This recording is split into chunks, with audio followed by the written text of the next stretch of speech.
It's exciting to have you here. This is certainly a future topic here, and I think it's also great to see Joram and Bulent here. They actually met at DLD and then decided to build Alpine Space Ventures, which is by now, I think it's fair to say, one of the most successful venture capital investors in the space industry. Congratulations. Thank you. The headline of our panel today is aerospace, and is aerospace actually an asset class? And when you think about sort of asset classes, and I start with obviously the two investors here on stage, what type of asset class is it really? I mean, it's not state bonds, I guess, right? But it's obviously developing in a proper asset class. But obviously, I guess, Bulent, maybe we start with you. It's also, I think there's a massive difference between the States and Europe. No, absolutely. I think overall, space has been, I don't want to talk about space as a future industry, to be honest. Space is many, many decades old, and even what we call new space, the oncoming of space companies that are commercially minded and can be venture-backed, is now more than 2 decades old. And we were just listening to the IPO talks about the IPOs and exits. If you look at the 2025 IPO volume, in itself, it is matched just by a single IPO of SpaceX that is planned for 2026. Right now, targeted to be a 1.5 trillion IPO. So the largest private company right now, and probably the largest IPO to come, is a space company. And what does that actually tell about the asset class? Space, being an established industry in the past, but then going through a disruption, went through a certain cycle of venture-backed companies disrupting an industry, and most of the plays were in the private class, and most people could not get into the space industry to the new players disrupting the Boeings, the Lockheeds, the Thaleses, and the Airbuses of the world. They needed to play on the private side, so it was more of a closed shop deal. Now, US is moving to a place, and we're going to see quite a bit of companies follow SpaceX to the IPO market and becoming public plays and public companies. So both sides of the coin will be able to be investable, and both those asset classes come. What does that say about Europe? And we play on both sides of the Atlantic, and we see both of them. Today, we see in Europe the asset class to be completely a private one. Today, when you look at the public companies in the European space, they are only the incumbents. There is no more growth there. If anything, they're shrinking. Their share is shrinking. And it's today's private companies, and we see really good examples here in Munich. We have ISAR Aerospace with their rocket on the pad, ready to go in a couple of days. That's the asset class that's interesting here in Europe, the private companies. And Joram, I think building on that, obviously, getting into it is one thing, but getting out of it is the other side of the coin. So what's your view on exits? That's a great question because, space was a great place in the last 20 years to lose a lot of money. And I think that that has changed as now space is really a part of economy that drives values and revenues. And interesting enough, in our sector, there is actually quite a lot of different exit routes that you can go through. So first of all, I think it's fueled by everything that happens in defense right now.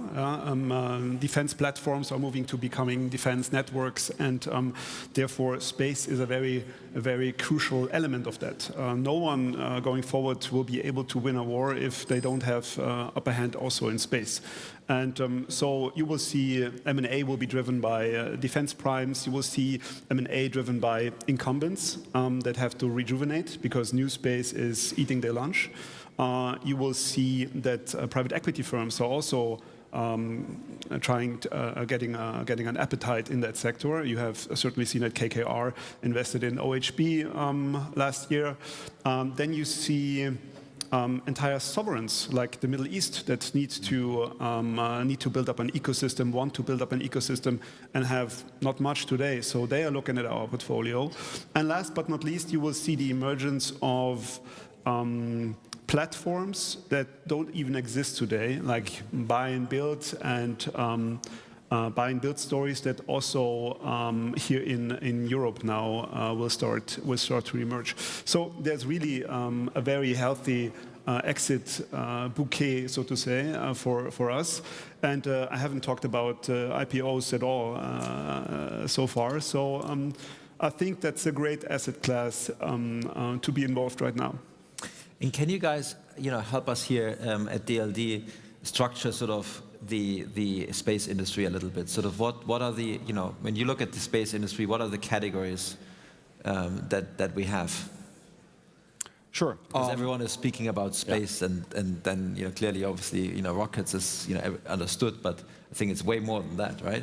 Yeah, to be fair, yeah, space by itself is infinite, right? So we can have infinite business cases, but overall, of course, there is a way to categorize the space industry, and the way I see it is, you go from a value chain that starts with, of course, the most visible, the kind of companies that everyone knows about, which is the launch vehicle companies, the ones that build the rockets. They are loud, they are right there, and they are the asset class that everyone knows about. SpaceX, of course, made a lot of news, but also here you have the rocket companies that exist.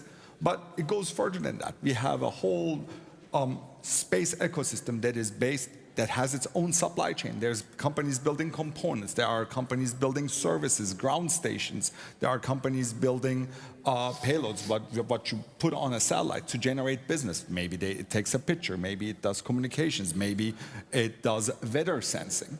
And then you have the companies building satellites. And then the value chain goes on from there to data analysis, to communication platforms. The world's largest space company, once again, SpaceX, is actually an ISP at the end of the day, a telecommunications provider. And that's, I would say, the industrial side of space. But then we have a whole different part of the space industry, something we, for now, staying away from, but is going to materialize as an asset class, probably within a few years, maybe a decade, and that's the exploration side of things. You look into human settlements, you look into space manufacturing, space mining. There are all these business ideas and verticals that are going to come on the shoulders of the companies we're building today. I'm not going to call them immediately investable asset classes because the timeline is longer, but they are business cases that definitely make sense, and they require still the same rockets, still the same satellites, but are going to have an even bigger impact on humanity because they're going to bring a certain capability, an infinite capability to Earth. Julie, coming to you, you are building actually a space company, right? Can you elaborate a little bit on what your company is building, what you are trying to achieve? With pleasure. So we started with the same hypothesis that Earth is too small, basically, and especially with the emerging of AI and robotics, we can see that the bottleneck won't be anymore our brain power or the manpower, because basically now we can buy it with new resources and energy. And what's exciting about space is that could be the infinite solution for these resources and energy, if we can make it viable enough to be scalable. And in the viable enough, there is some equation that we need still to solve. Of course, there is some technical elements, so it's up to deep tech to make radiation possible, to make some creation possible, but there is also the element of industrialization. We took logistics as our topic, so we want to be the leader in space logistics, able to go to any satellites or the moon, planets, or just to move assets up there to be able to create this new industrial continent. This is the vision of the company. Our company is named PAVE. We want to pave the way for this new industry, so PAVE Space. And the first element of that is to move satellite faster, to avoid them this 6 to 12 months of orbit raising and revenue losing in only 24 hours. And how would you do that? How would you move a satellite faster? With a big engine. With a big... Exactly. And so that's where we are strong in. We built the first reusable rocket prototype in Europe. It flew 53 times last year under another name. It was Gruyère Space Program, like a cheese. So we are a Swiss company. Oh, wow. And based on this know-how, so we know how to do an engine, a rocket engine. We know how to do control algorithm. Now we need to make it bigger on a 20-ton asset, able to move 5 tons of satellites from a rocket, any rocket, a SpaceX rocket, Relativity rocket, Blue Origin, and then being able to move it further. It looks like we're building a parallel sort of industry, right, to Earth. But Bulent, I think that's one topic for you, also given your SpaceX background. We have to get things up there. So I think that's still a massive bottleneck, I guess. And then the second part of my question would be, where are we here in Europe, right? Because the US, I think, had 50 times more launches last year than we had. Exactly. Yeah. So it's how can you help us, understand that a little bit better? Yeah, it's interesting. And then we talk about US, and it's not US per se. Yeah. Especially if you look at the numbers, it's one single company. The whole Western Hemisphere, the Western world, relies on a single company to get to space, almost. It's 165 launches by SpaceX that dwarfs any other country in the world. And if you were to take SpaceX away from US would not be even leading at all. So one single company is the bottleneck of the world. And to be fair, they carry a tremendous amount of mass up into space. We would dream of those things 10 years ago, being able to send so much. But the appetite for launching things into space has increased so far that even with that increase, we're bottlenecked. You talk to any satellite company and they say, we can't get up there. We don't get a launch slot for another 2-3 years. And that has become a bottleneck. And of course, the dependency on a single company isn't great. In that regime, both on the US and the European side, there are many companies vying for that second place location. And Europe is not too far behind. There is definitely companies there was a whole wave of companies, 300 of them in US that tried to become the second SpaceX, and most of them failed. There are a few smaller rocket companies like a Rocket Lab or a Firefly operating, but the amount of mass that they launch into space is about 1,000th of what SpaceX launches up there. So the second spot is still to be won. And we have good companies here in Europe. I would say, I'm definitely involved with them, so I'll preface it with that, but ISAR Aerospace here, just in our backyard, is probably the European leader right now of trying to become that second place company, trying to become that backup to space. And why is that important? Why couldn't we really leave it to a single company? It's because sovereignty means something. Relying on the US is not just having to rely on their yes or no, but you actually surrender quite a bit of your technology to the Americans when you have to tell them what kind of a satellite you're carrying. So that sovereignty will play a big role, and that's the role that ISAR and all the other companies like Rocket Factory Augsburg and Orbex and PLD bring to the table, being able to do this from Europe. And that last statement is, without rockets, there is no space, because you can't get there. So that's the key, and you have to hold the key somehow in Europe. As simple and complex it is, right?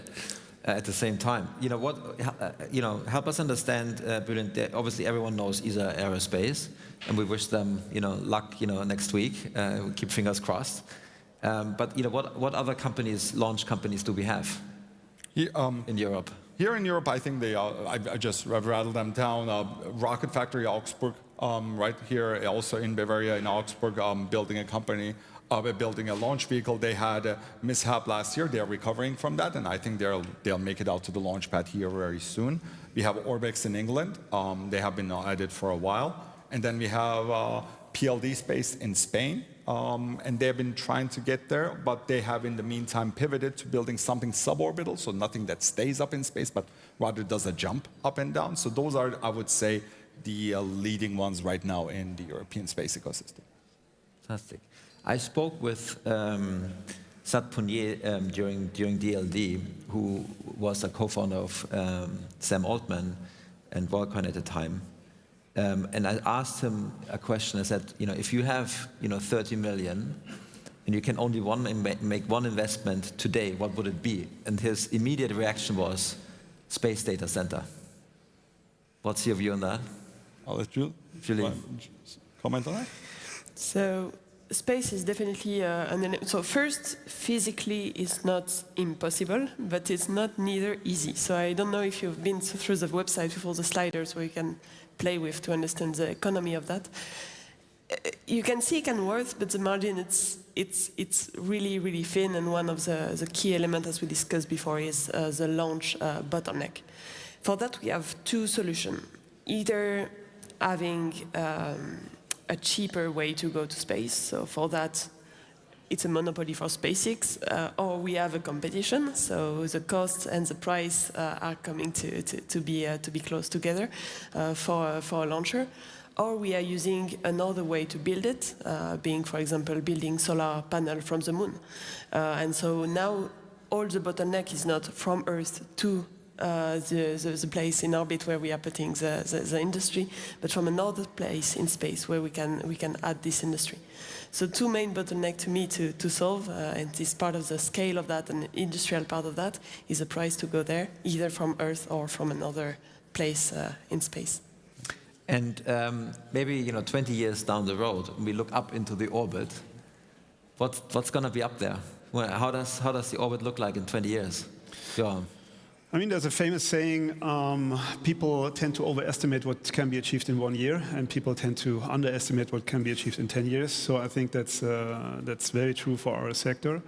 And most people, also investors, do underestimate what it means when we, in like 3 to 4 years, live in a world where you see 100 to 200 Starship launches per year.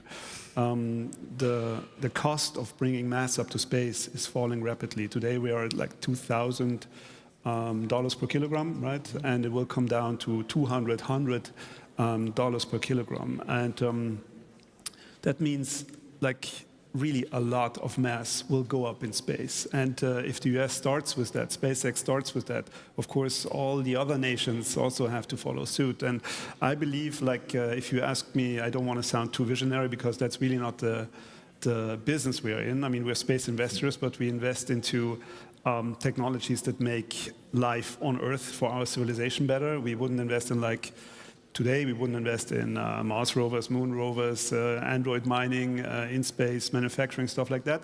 But if you ask me how it will look like in 30 years, we will see infrastructure in space. And I'm not only talking about satellites. I'm talking about space stations. I'm talking about stations on the moon. And I'm super excited about that. I think that's what really makes us excited and keeps us going. So it will be super interesting. And also, the answer to the question, and we don't have a glass bowl, obviously, is a part of our thesis, which is space is going to be the largest industry on this planet. That's going to happen, and it starts now. Yeah. And maybe I'll just piggyback on that. Very often we get asked, because let's face it, since I was a tiny kid, I loved everything about space. And one of the things that you get always thrown at your face as someone who's really excited about space, like, why even bother about space? Don't we have enough problems on Earth? Let's fill these potholes and let's care about this or that. Space is never about forgetting about Earth. Quite the opposite. We are quite excited about Earth because it's the best launch pad. You go look at space, you realize that Earth is an extremely special place. We still haven't found any planet that's as beautiful and as amazing as Earth is. The best thing we can do is take some of the stuff away from Earth. If I look at the dirtiest businesses we're going into, the dirtiest industries we're going into, or the most power-hungry businesses we're going into, and we're constantly talking about AI, talking about power hunger and what that's going to cause to the Earth. I'd rather have that somewhere else than in this planet that's singular. And that's what I want to see. Julie, what would you add to that? What's your vision for the orbit in 20 years? To me, orbit will really be a new continent, a new industrial continent to solve the problem we do have on Earth. Again, the bottleneck of energy and resources is huge already today, and it will only grow. And space is an amazing candidate to solve that. I like the Starship and just imagining how much mass will be sent there.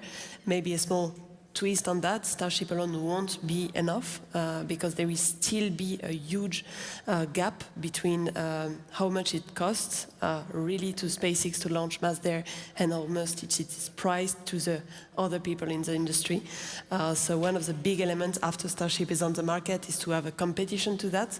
So launch become a commodity and then everybody can play and can build this new continent, new industrial continent for Earth. I think that's a good closing remark. Thank you so much, guys, for coming to Munich and to DLD. Maybe we meet in 3 years, 5 years, and we do the panel again and have a look. Thank you so much. Thank you.